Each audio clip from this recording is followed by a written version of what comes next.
नमस्कार दोस्तों। गांव के एक बाहरी हिस्से में एक छोटी सी झोपड़ी में एक वेश्या रहती थी। उसके नाम सरिता थी, जो अपने पैसे के कारण समाज में घृणा उत्पन्न करता था। अपमान, हिदायत और अस्वीकृति का सामना करना पड़ता था दोस्तों। लोग उसे केवल उसके काम के कारण ही जानते थे और समाज में उसे कभी भी सम्मान नहीं मिला। उसी गांव के बाहर में एक साधु रहता था दोस्तों। साधु का नाम अघोरनाथ था। उसका रूप और व्यक्तित्व दोनों ही साधारण थे, लेकिन उनमें से जो वेश्या को आकर्षित करता था वह अक्सर उसे ध्यान निरीक्षण करती थी। उनके शारीरिक रूप को देखकर वो सोचती थी, क्या साधु को नामुकता की मोह में फंसा सकती हूँ। जब सरिता उनसे मिलती, वह साधु से एक सवाल पूछती, आप स्त्री हो या पुरुष हो। साधु सीधे साधे उत्तर दे देता था, केवल उसको मुस्कुरा कर हाँ में हाँ मिला देता था और बोलता था कि इसका उत्तर मैं एक दिन आपको जरूर दूंगा। लेकिन साधु का यह रहस्यमय उत्तर सरिता को और भी अधिक जिज्ञासा बढ़ा देता था। वह समझ नहीं पाती थी कि साधु उसे किस दृष्टिकोण से देख रहे हैं। क्या वह माया के बंधन से मुक्ति थे या वह केवल सांसारिक रूप से। और साधु की बात सुनकर वह क्या दृष्टि से देखता था, या उनके केवल सांसारिक रूप से पुरुष थे जो आत्मा की दृष्टि से कुछ और थे दोस्तों। समय बीतता गया और सरिता का यह सवाल साधु के पास बराबर जाता रहा। वह हर दिन उसी सवाल को दोहराकर और हर दिन साधु की वही जवाब देते, जब समय आएगा तुम समझ पाओगी। इस जवाब से सरिता के मन में और भी उलझने बढ़ गई थी दोस्तों। वह चाहती थी कि साधु एक स्पष्ट उत्तर दे, क्योंकि वह जानती थी कि इस सवाल का कोई गहरा अर्थ होगा। उसे समझना चाहिए था। एक दिन जब सरिता ने वही सवाल पूछा तो साधु ने कहा, तुम्हारी जिज्ञासा अब और बढ़ चुकी है सरिता, तुम्हारे प्रश्न का उत्तर अब तुम्हें जल्द मिलेगा। यह सुनकर सरिता को कुछ उम्मीद जगी, लेकिन साथ ही वह समझ नहीं पाई कि साधु क्यों इतने रहस्यमय तरीके से बात कर रहे थे। इसी बीच एक व्यक्ति आया और उसे सरिता से कहा, महाराज अघोरीनाथ आपको कुटिया पर बुला रहे हैं। सरिता हैरान हो गई। वह जानती थी कि साधु हमेशा अपनी कुटिया में अकेले रहते हैं और कभी किसी को नहीं बुलाते। एक संकेत था कि कुछ बड़ा होने वाला था। वह तुरंत कुटिया की ओर चल पड़ी। उसके दिल में एक अदृश्य भय और आशंका के भाव थे। वह सोच रही थी कि आखिर साधु उसे किस कारण से अपने कुटिया में बुला रहे हैं। जब सरिता कुटिया पहुंची तो उसने देखा कि साधु बुरी तरह से बीमार थे। उसका शरीर कमज़ोर था और पतला हो चुका था। उनकी आंखों में जीवन की चमक थी, धीरे धीरे फीकी पड़ रही थी।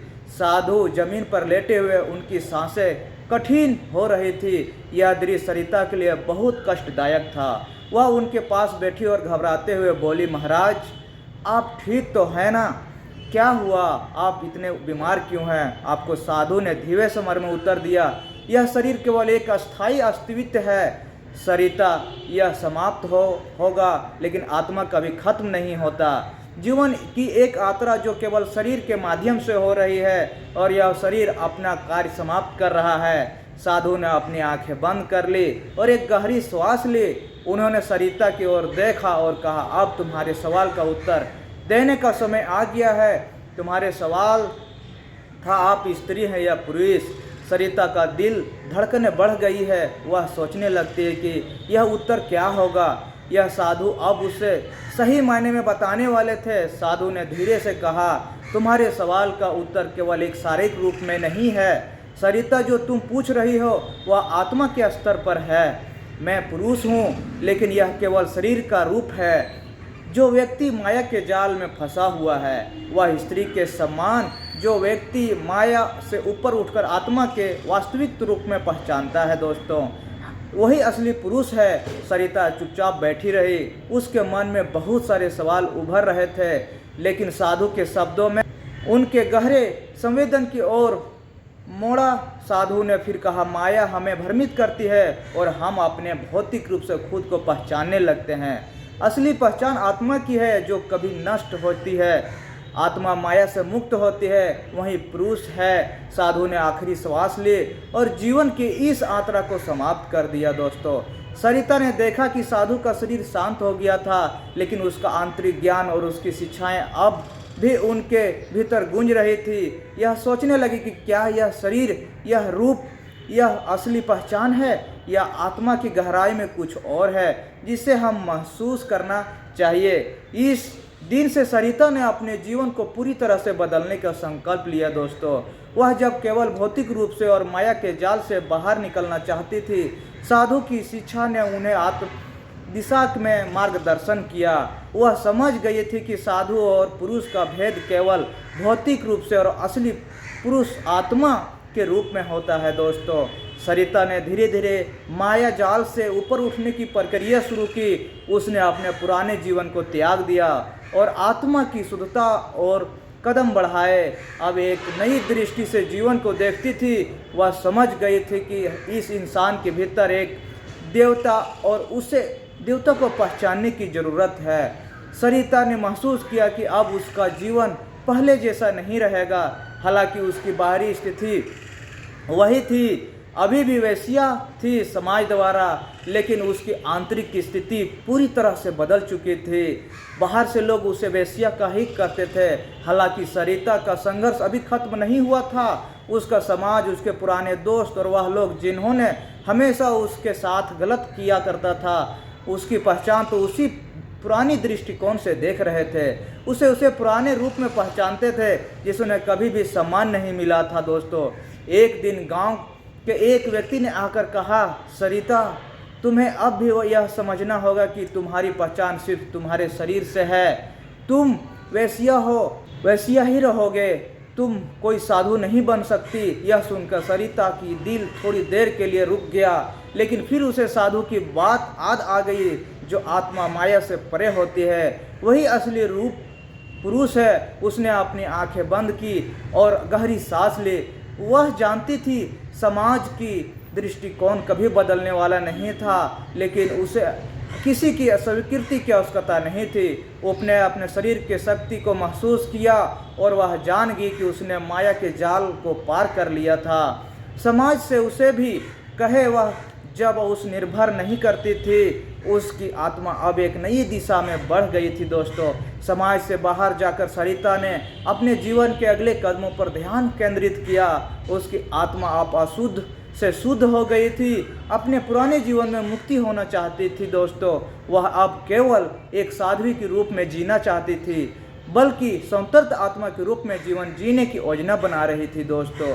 वह गांव के बाहर एक छोटे आश्रम में रहने लगी, जहां कुछ अन्य साधु और योगी भी रहते थे, और जहां भी उसके भीतर की आत्मा को सुनने और आत्मा का त्याग समझने के लिए सरिता ने वहां अपना ध्यान और साधना और आत्मसम्मान में बिताना शुरू कर दिया दोस्तों।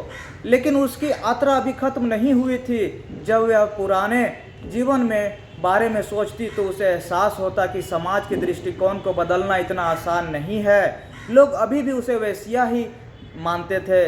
जैसे पहले दिन गांव में एक आयोजन हुआ और वहां सरिता को भी आमंत्रित किया गया। वह जानती थी कि यह आयोजन एक अवसर था जहां उसे अपनी नई पहचान और नए दृष्टिकोण को प्रस्तुत करना था। जब वहां पहुंचती है तो गांव वाले उसे पहचान कर चुप हो गए। कुछ लोग उसे देखकर मुस्कुराए और कुछ ने उसकी अपेक्षा की, लेकिन सरिता अब पहले जैसी नहीं थी। नहीं उन्हें कुछ समझ आ रही थी। उसने आत्मविश्वास के साथ गांव वालों से कहा, जो मैं थी अब मैं नहीं हूँ।